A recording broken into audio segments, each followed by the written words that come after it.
एक दिन गौतम बुद्ध अपने शिष्यों के साथ कुटिया में बैठे थे। सभी शिष्य आज जानना चाहते थे कि मोक्ष कैसे प्राप्त किया जा सकता है। इसलिए उन्होंने महात्मा बुद्ध से निवेदन किया कि वो आज मोक्ष पर उपदेश दें। शिष्यों की बात मानकर बुद्ध ने एक कहानी सुनानी शुरू की। यह कहानी थी एक जल्लाद और भिक्षुक की।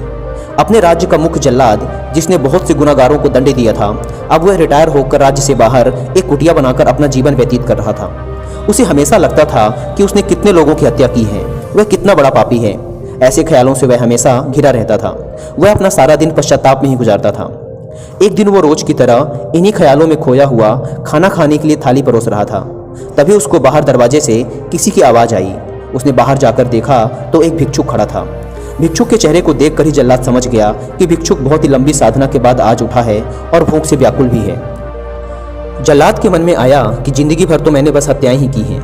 आज मौका मिला है कुछ पुण्य कमाने का, तो इसे गंवाना नहीं चाहिए। उसने भिक्षुक को पूरे सम्मान के साथ अंदर बुलाया।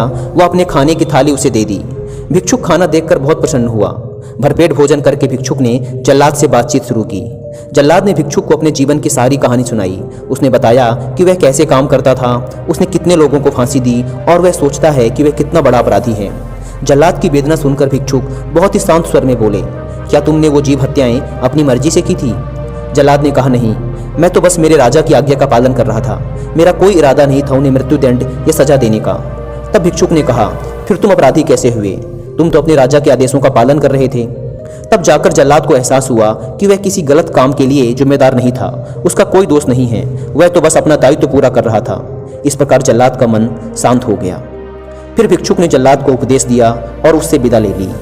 इस घटना के बाद से जल्लाद का मन शांत रहने लगा। उसने भिक्षुक द्वारा दिए गए उपदेशों व शिक्षाओं का पूरे नियम पूर्वक पालन भी किया, जिससे उसे ज्ञान की प्राप्ति हुई और उसकी मौत के बाद उसे मोक्ष प्राप्त हुआ। इतना कहकर बुद्ध ने अपनी कहानी को विराम दिया।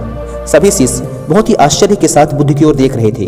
किसी को समझ नहीं आ रहा था कि जिसने इतनी सारी हत्याएं की हों, उसे मोक्ष कैसे प्राप्त हो सकता है।